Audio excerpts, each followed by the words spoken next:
creepy. I don't like it in here. Hey, what's the matter with you? Where did she go?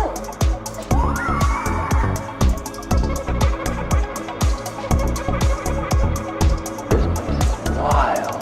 Put your soul into it.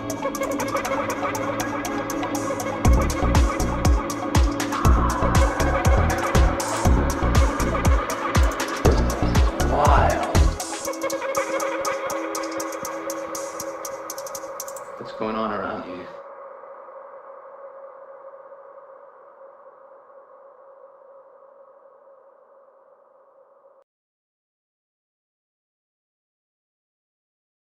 And welcome everybody to Haunting Live podcast this week. Thank you so much for tuning in. We are live on YouTube right now. Thank you very much for being here this week. We do have a special guest coming up in just a moment. We're going to be talking to Unbound Underground, and she is from Nevada, USA. We've had her on the show before as a guest, and we're going to do a catch-up episode with her today. She's been doing a lot of investigating down there in the US, and we are going to talk to her today about some of the locations and interesting things she's been doing lately in the paranormal world. But thank you guys so much for tuning in this week. We are live on YouTube. Thank you very much also for subscribing. We've noticed we had a bunch of new subscribers lately. Thank you so much for doing that, and also don't forget to like our videos and follow us on our other social media platforms. On Facebook, we're on Twitter, we're also on Instagram as well, so don't forget to check out those platforms and follow us over there also. But thank you so much, and don't forget to hit that subscribe button here on our YouTube channel. We appreciate that very much. It helps us out a lot. And also don't forget to check out our official website, which is HauntingLIVEpodcast.com. We have a lot of stuff on there as well. All of our past episodes are posted there, along with our YouTube features that we offer there as well on YouTube. So check out HauntingLIVEpodcast.com. Also, for public events that we do, check out our upcoming events page and our merch page as well. We have a lot of great deals on our merch on our page right now for Christmas. So go check out HauntingLIVEpodcast.com if you get a chance. But with that, today is our podcast day, so thank you very much for tuning in here. And we do have a special guest coming up here. Let's just bring her right on and have a talk with Caitlin today. Hi, Caitlin. How are you doing? I'm doing well. How are you, Trevor? I'm wonderful. Thank you so much for being here and joining us on Haunting Live podcast this week. We've had you on a few times before in the past, and always love having you on here on the show to talk about paranormal stuff. And that's what we're going to do today here as well, is talk a little bit about what you've been up to lately in the paranormal world. So what have you been doing lately that you want to talk about here on Haunting Live? Well, I have been, for the most part, adventuring and really trying to get out there mediumship wise and connect with, anybody who needs to feel a little connection during this time of year. Yeah, this time of year is hard to get out there, especially to do paranormal work, especially with COVID and stuff being out there still. That's one thing that we haven't been able to do, is get back out into the paranormal investigation side of things. So it's great that you guys are able to do that out there as well. I know that you recently told me you've been to a few famous locations, and that's been really cool to get to and investigate those locations. One location that you've been to recently is Bobby Mackey's in Kentucky. So talk about that for a little bit. How did you get into that location? Wow. Bobby Mackey's Music World is in Wilder, Kentucky. And I first saw them on an episode, it was on one of the paranormal shows, the first time I heard about Bobby Mackey's. And what really caught my ear was country music. It's America's last great honky tonk. So I was like, okay, I love country music. I want to go there. But then I was like, oh yeah, but it's known for being haunted as well. So then that's double whammy, right? So I've been thinking about it for a few years, and I'm the type of person who will talk myself out of things. But this time I just decided, okay, I'm going. I booked my tickets, and I had planned on going on my own, just by myself, to do the investigation. But thank goodness, in retrospect, my neighbor and her friend joined me on the investigation. When we first got there and pulled up, just the look of Bobby Mackey's at night before they lock you in is so menacing. I told them, I was like, I've been doing this for a very long time. There's not a lot of things that scare me anymore. But had I been there alone, I don't know if I would have been brave enough to be like, okay, I'm ready. Yeah, well, it's famously called the Portal to Hell, obviously by the TV show that it was known for being on. Um, Yeah. so that's, I think, where you saw it from as well. And what was the energy like then? Like, is there a lot of, before you even walk into the building, you're just mentioning that there's a lot of energy to the property. So what did you feel walking onto the property, first of all? It was very interesting because even though you hear about these famous places over and over again and everyone has their story and account from the location, I try to go in as, put that out of my mind before I go and have my own experience. I felt the bulk of the energy around the outside of the building. So it's right up against some train tracks, and then it goes over the hill, and there's an industrial area going into Cincinnati. So it was very eerie, the feeling on the outside. When I got inside, I really didn't feel much for a bulk of the time, but there's a reason for that I'll mention later. The reason why I think I didn't feel much on the inside of the building has a lot to do, I think, with the spirit that I encountered towards the end of our investigation. Yeah, so I think it is on the outskirts of town, as I remember right from the location. So it sounds kind of like an industrial area then? It goes it's right over the hill from an industrial area, like a packaging kind of area, but it's right along the train tracks. And I think there's trees and things. I don't know if it's an actual wooded area or not, but it is out there by itself. Yeah, that's kind of creepy by itself for a building to be out there. Like, you think a club would be kind of like more in town where people can have easy access to it, not having to go outside of town to get to a club just to go listen to music and stuff on whatever night you go. So what happened next then? Did you guys feel any trepidation going into the place, or was there any kind of nervousness on your part? Like, okay, I don't really want to enter here, or? There was, but it was before we even entered the building. So when we pulled up and we first saw the Bobby Mackey's sign on the building, you're imagining pulling up to a hotel or any venue pretty much that's still in business. The sign will be lit, even if it's an old sign, right? The sign wasn't even lit, and it was dark. It just looked so menacing. We kept driving past it because the feeling that hit us in the gut was like, oh no, what have we gotten ourselves into, right? So we went over the hill, and as we're cresting the hill, my friend goes, I need to get White Castle, just out of the blue. She just blurts that out. She's like, I need comfort food. I've never needed comfort food more than right now. So as soon as we got to the other side of the hill, and none of us had ever been there before, there was a White Castle sitting there on the side of the road. We pulled in there. My friend ordered her cheeseburgers, and she was stress eating because we're about to go be locked down. So we all stress ate. We went over the hill. We met the lady that was letting us in, paid the fee and all of that. And they just give you a brief walk around. They take you downstairs. They don't tell many more ghost stories. They kind of tell you what they think is real and fake, as far as what you may have heard. And then they leave you. So I'm good walking through. I'm like, okay, yeah, you're building up your bravery. And then she goes, okay, I will see you guys in the morning. So as soon as she said, we'll see you guys in the morning, it took everything in me not to chase after her, right? So as soon as the door shut, though, you go into investigative mode. You put your blinders on, you set up your equipment. We set up the equipment initially in the bar area and near the dance floor and the stage. Initially, we didn't really capture anything. We tried the spirit box, which I usually have really good luck with, and nothing came through. And I started feeling like a real emptiness in the upstairs of the building. So we didn't waste any more of our time there. We went down into the basement. And in the basement, you could feel a lot more energy. And that is towards the back lower side of the building, near like the wooded area. So we're investigating, but also the women I went with they haven't been investigating paranormal very long. They just joined me at the Washoe Club and had such an amazing experience. They wanted to join me on this one. So I was a little preoccupied spiritually try to protect them because I could feel some negative things in the basement. So I wasn't tuning in to what was there as much.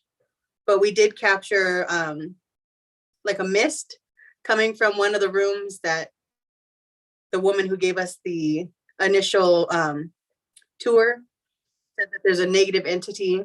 I didn't necessarily feel any negative energy along with this mist, but it's a pretty cool capture. And we stayed down there for a bit, but what was hilarious, how they say most paranormal things have a rational explanation. As we're walking back out the building, I just pulled the door open slowly and I peeked out and I hear these teenagers screaming. I had no idea, but these teenagers had pulled in and they were watching the door because they saw it open. So when I peeked my head out, you hear them going, "What is that? What is that?" And they floored it out of the parking lot and up the hill. So I am somebody's ghost story now. But that was hilarious. So we did upstairs first, then downstairs. When we went back upstairs, you know, part of what we do is just connecting with the spirit. So it's not so much trying to capture the spirit. So we turned on some country music. We went out on the dance floor. We were dancing, asking the spirits that were there to join us if they wanted to dance. So we captured quite a bit of orbs and things throughout the night, dancing with us.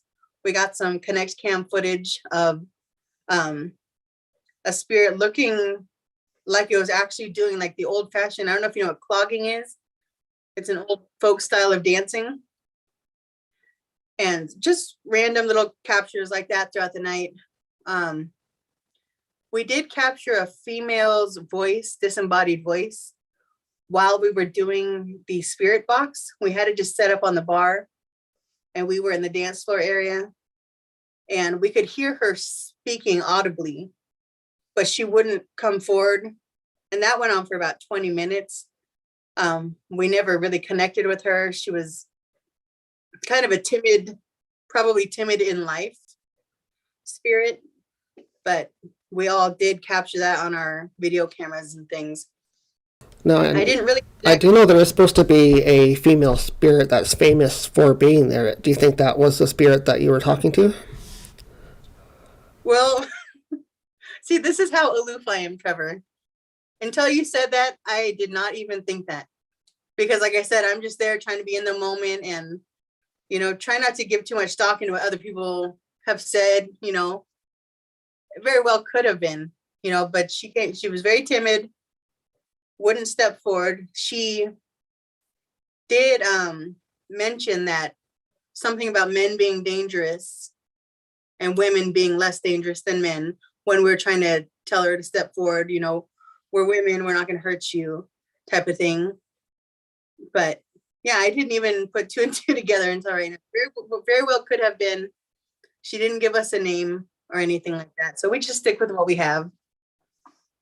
Yeah, so there's nothing you can connect it to a name or anything like that. You were just feeling the energy that was there presenting itself. Yeah, and she was speaking. So even my friends who aren't mediums at all, they could hear her speaking. They actually heard her first and told me about it. And we sat down and we could visualize where she was sitting at the bar, but she wouldn't come like around the corner. Yeah, well, at least you had some interesting audio captured there then. Like, it was actually physical, disembodied voice that you heard, not just a EVP, so. Yeah, that's really cool. So what did you guys do next then? Did you guys get to go downstairs to the well area and investigate that location also?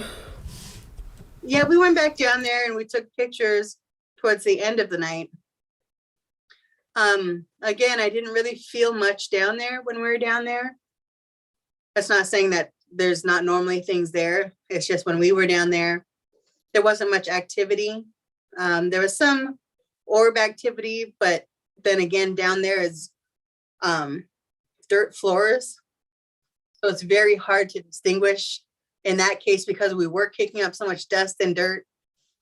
You know, there's so many orbs. It's like, is that looks like dust, that looks like dirt, that could be something. So we just choose the evidence that's really in your face versus anything that you could question or possibly explain some other way. And we also didn't receive any communications down there in the lower floor. At first, When we went upstairs is where I connected with the spirit that I mentioned earlier, who I think is the reason you don't feel much in the building. And I can't confirm that because he didn't outright say it to me. But when we went upstairs, there was I don't know if it was a caretaker of the property, but there was a man that used to live on the property there. And we went up into his old room. And I was very stunned then that he stepped forward almost immediately. And through my mediumship, he started communicating. And his presence was so strong that I feel like I got a real sense of like the type of man. Not the type of, well, I guess the type of man or his personality. His energy came off as very, very similar to mine. That might be why I hit it off so well with this spirit. It was kind of like a socially awkward, a little nervous kind of presence, but very humble and sincere. So Bobby Mackey's is also known for having this man that I feel I connected with undergo an exorcism there while he was still living there. And I don't know anything about it beyond that. But one of the questions I did ask him was, were the things that you experienced here real or were they in your mind? And he said both. So he said there are negative things that were there, but they made him think more of it in his mind. So I can identify with that. Also, having had an attachment before in my lifetime. So because we were in his room where he lived, I kind of just let him speak and say everything he wanted to say. And we were just asking him questions about different artifacts he had up in his room. And he was just answering questions. But I was stunned at the fact that even though he had negative experiences there, he was still there. I'm not saying he's stuck there or that he resides there still. But the feeling I got from him was, I was saying I didn't feel anything negative inside the building. I have a feeling that he's kind of standing guard because he experienced those negative things that were there in life.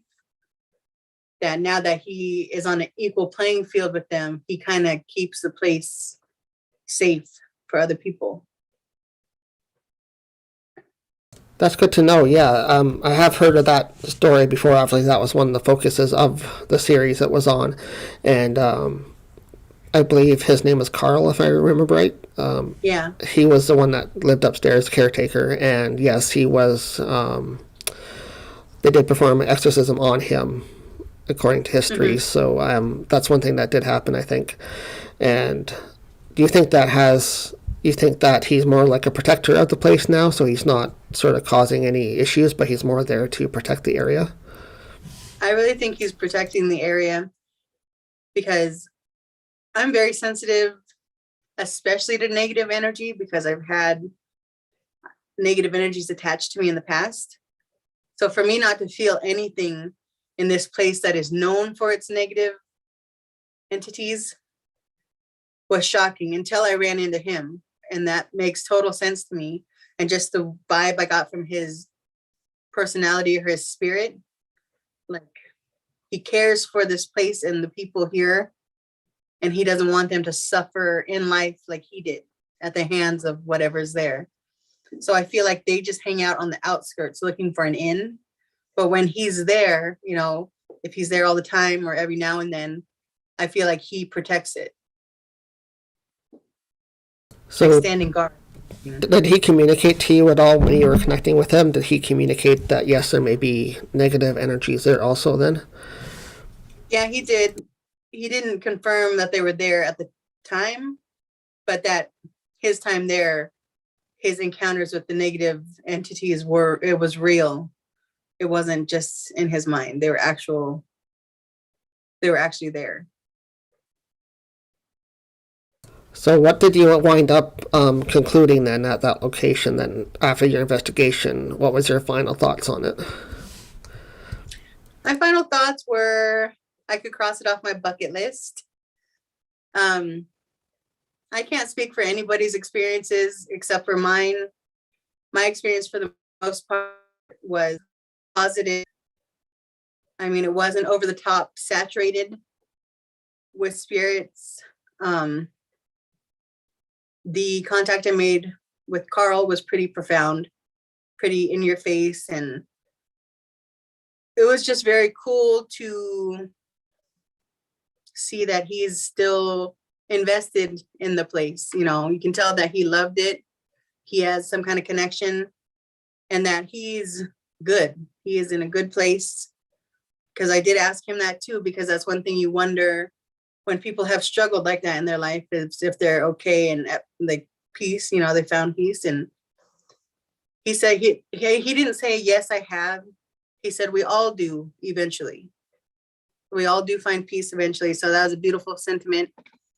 And I just thanked all the spirits that were there that took the time to interact or come forward, you know.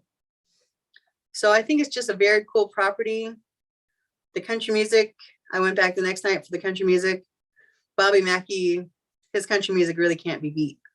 So anybody who's interested in going to try to have a paranormal experience, I would encourage them to stay for the music also, because the whole experience combined just blew my mind. Probably once in a lifetime. I'm already like hoping I can go back soon. Yeah, that's awesome that you had a great time and you countered some of the energies at the location as well. At least you didn't run into too many negative energies there. And at least you got to talk to Carl as well to see what his energy is like also. So yeah, we did run into maybe one spirit that wasn't, I don't think totally negative, but kind of naughty. But it wasn't my experience. That's why I wasn't going to just share it, you know, but it's worth mentioning because my friends haven't had a lot of experience. Like I said, one of them was coming out of the bathroom and something closed her in the door. So pushed the swinging door shut on her, used her between the frame. And then later in the evening, that same door was being propped open by an unseen force, which we do have on camera. And when my friend went to close it, as she was reaching for it, it slammed shut. So, you know, something played with my friends a bit, but overall, a good experience. No, that's good that you were able to actually have somebody there with you also to experience the same things and maybe have their own experiences too. So yeah, definitely recommend people go check that out if they get a chance to, if they're in Kentucky area and they want to go and see Bobby Mackey's, like you said, for the spirits definitely, as well as the music. So that's a place I've always been interested in checking out as well if we get a chance to go down there too. So thank you for sharing that. Even if you're not in the area, if you have any interest in going there, just go because it will not disappoint. Yeah, no disappointment on your part. You sound like you had a great time there. So, yes. So another place that you just told me about as well that you're on your trip recently, you did a little touring trip and you got to see Bobby Mackey's, but you also stopped at another famous location, which is Graceland. So tell us a little bit about that experience. Oh my gosh, Elvis. Most beautiful man ever created, in my opinion. That was an amazing trip also because I've always been an Elvis fan, but my neighbor that went with me, one of the two women who go along with me now since their Washoe Club experience, she is a total fanatic. So when she found out I was going to Bobby Mackey's, she just mentioned, hey, why don't we go to Graceland? Because that's on her bucket list. And road trip up. So I just, okay, I'll go along with that. You know, I'm always down to have more fun than I planned on having. So we went, and it's so funny because I think to the majority of people who know Elvis, which is probably almost everybody, we think of him as this larger than life character or man, right? And it was so interesting when we went to Graceland that you really feel him as a person, as just a man and, you know, a family man. And that was very, very, I don't know, awesome to see, because you feel like you connect with him on a human level. And just, it's just so interesting because we make these people celebrities and things like that into something beyond a person, you know. And but this Graceland shows pictures of his family, the house the way it was. So the whole time I was walking through the tour, I just kept telling him in my mind, right, just trying to connect with him, saying thank you for allowing me to be in your home, you know, I'm here with respect, all of these things. And I have to be honest, because I am such an Elvis fan, the whole time I was walking through, I kept asking my guides, is he here? Is he around? You know, my guides actually, they claim they didn't get mad at me, but they got mad at me. They told me, we're not going to be on Elvis watch all day. So I was like, okay. So I told them I will try to connect with him if he's around at all on my own, right? So I wasn't really expecting to connect with Elvis or any spirit there. I was just in awe seeing all these cool things in his house and the jungle room, which is mega famous.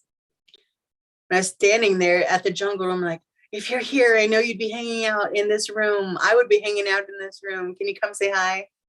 Nothing, you know, no spirit. So I was finishing up the tour and I finally met up with my friends because we all got separated going at our own pace.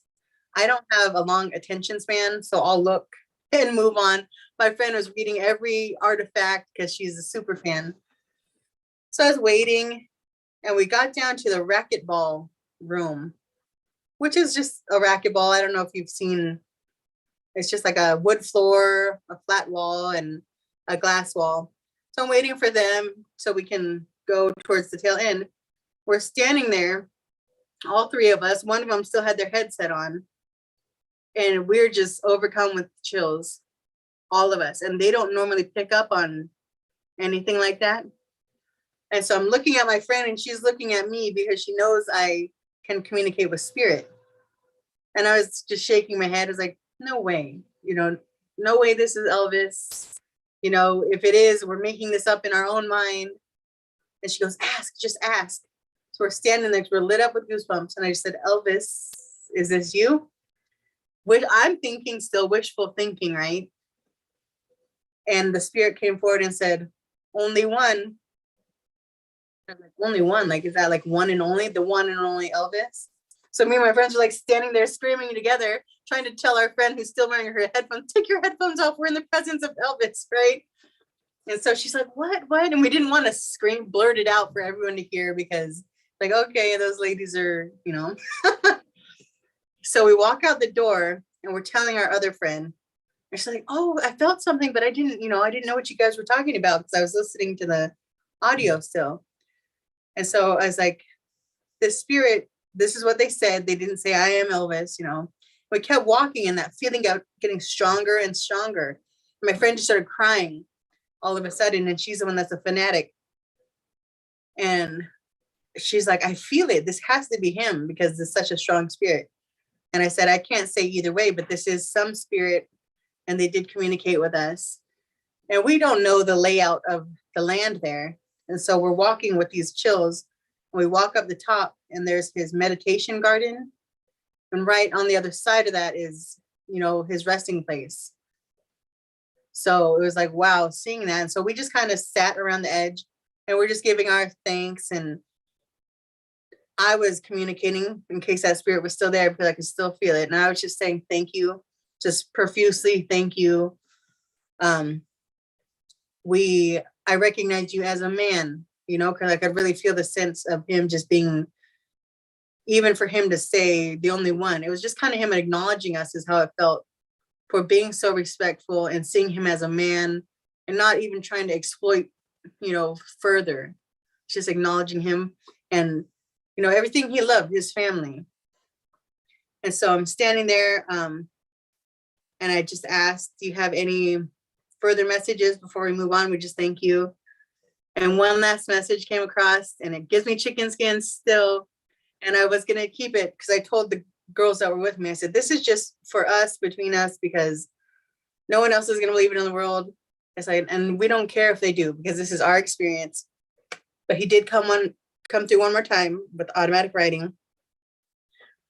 And he said, may love be yours to you. And then he named the 2 women I was with. And then basically not signed off, but that was his last message. And then we got on the tour bus and went back over to the gift shop. It was pretty amazing though, because there was no sense of celebrity. It just felt like another spirit, but I couldn't get over how humble of a man this spirit was. Yeah, he must have been quite the person when he was alive, just to be enduring all what he endured as a celebrity, but also to have the other side of him as well. Yeah. You know, and I've never been there, but I'm assuming in the museum in his home that they have, like you said, everything laid out to what he did as a family person as well. So, yeah. So that's amazing. I'm glad you had those experiences, and they sound so amazing that you went through that spiritual journey too. So something that you're close to, that you like as well, right? Like you said, you're a fan as well. So it must have been a great experience just to make that connection. So, but thank you so much for coming on today and talking about your recent experiences. What else have you been doing? What else have you been doing lately in the paranormal world besides some investigation work? Have you been doing anything business-wise as well, or? I've really been focusing on the mediumship side of my business.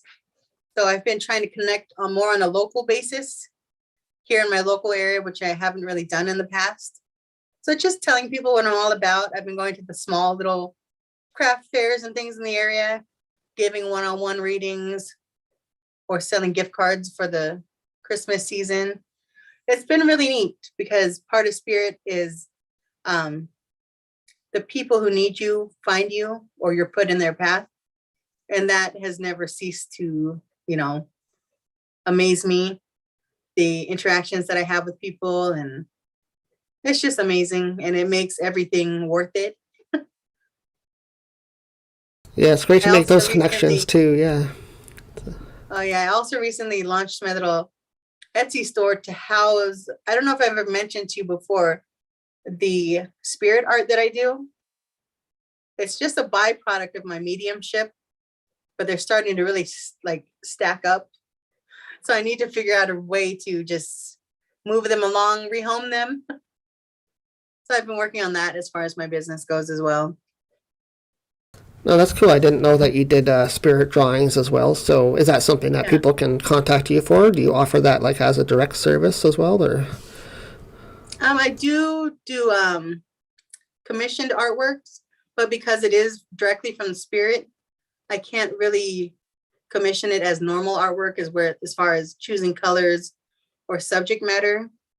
It's whatever message spirit wants to put in a artwork piece for you. So it's really how I give back to spirit. I discovered that I could do that with them through my automatic writing. I noticed that they would doodle a lot, or they would convey a symbol for me to use somehow. So I asked them one day, like, would you like to do artwork? So, I figured they expend so much of their energy to come forward and give people messages and things like that, and they help so much that I wanted to give them a tangible experience. So it's just like giving them a little taste of our physical world for however long it takes to do the artwork. And it's exciting because I get to know my guides more by doing that. Or when I do artwork at haunted locations, a lot of times the spirits will do their own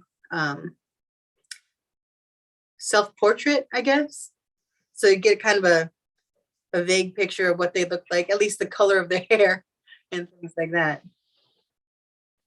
No, that's really cool that you can do that on location too. That way you can kind of see the spirit that you're talking to. So yeah. No, that's cool. Well, thank you so much, Caitlin, for being here today. I appreciate that very much. And like I said, we had you on in the past a few times already, so it's really welcome. Really wonderful to have you back on again today, too, to talk about your recent experiences at Bobby Mackey's and also Graceland, too. They sound really amazing. And if anybody's interested in checking out some previous episodes that she's been on with us, we did a live investigation with her at the famous Washoe Club a few months back there. So you can check that out on our Haunting Live podcast page here on YouTube or on the podcast apps. You can listen to that investigation also. And that was really fun to do because we were connected live here in Ontario, and she was down in the Washoe Club at live in person, and I was able to do an on-the-spot kind of EVP session through the internet. That was really cool. So I think we should do something like that again sometime. So that would be a blast. Yeah. So anyways, again, thank you so much for being here, Caitlin. I appreciate you taking your time today out of your schedule to talk a little bit about your recent adventures and share some of your experiences, especially at Bobby Mackey's. That sounds really cool. So very cool. Thank you for being here, and have a great rest of your weekend. So thank you. You too. You too. Bye-bye. Bye.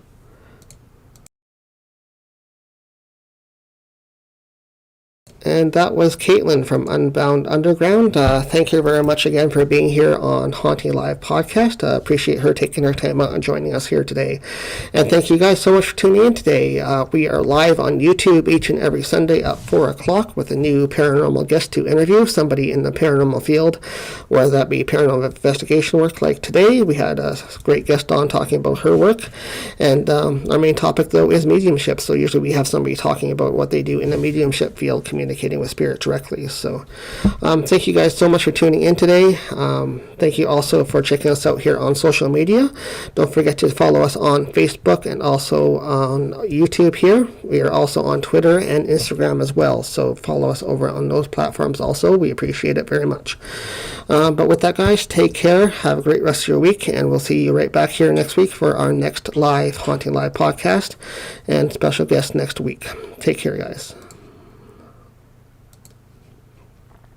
I have been a medium or an intuitive since any of my family can remember. When I started talking, it wasn't always to people who were in the room.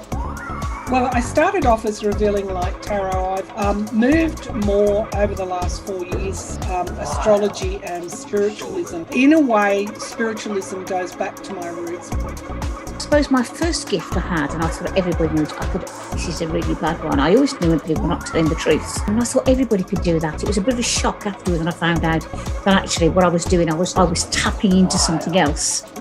So when I was a very young kid, I actually used to see some orbs in my room and dark figures, and I was very afraid of the dark. It was right when we had like one computer for the whole house. And I would go on and I'd Google ghosts and like look into it to understand them, but I would also get very freaked out. Hey everyone, it's me, Desiree Lee. Hey, how's it going? Join me actually next week, which will be actually Saturday, the 11th, and then the 18th. Join me for both dates. It is going to be a closed, private reading. Yes, that's right. It's going to be a paid event. So with this paid event, though, it's actually going to be $3.99 for a live show for a full hour. You're going to look actually at more readings. We're going to look actually at more hard readings than what I normally do for the show. Now, what the money is going to go to, though, is actually going to help out divine oracle readings to get out to live locations coming actually in 2022. That's right. We need to get out to more live locations. Right, we need to do live shows. So it's a cheap price, but all the money is going to be actually helping out to get out to live locations. And there is, so the 11th and the 18th, the show is going to be a little bit earlier. It's going to be live actually at 8 o'clock Eastern Standard Time. It's not going to be free, all right, but do join up, sign up, all right. Let your friends know, even let your enemies know. All right, and I will see you guys then. Talk to you guys later. Bye-bye.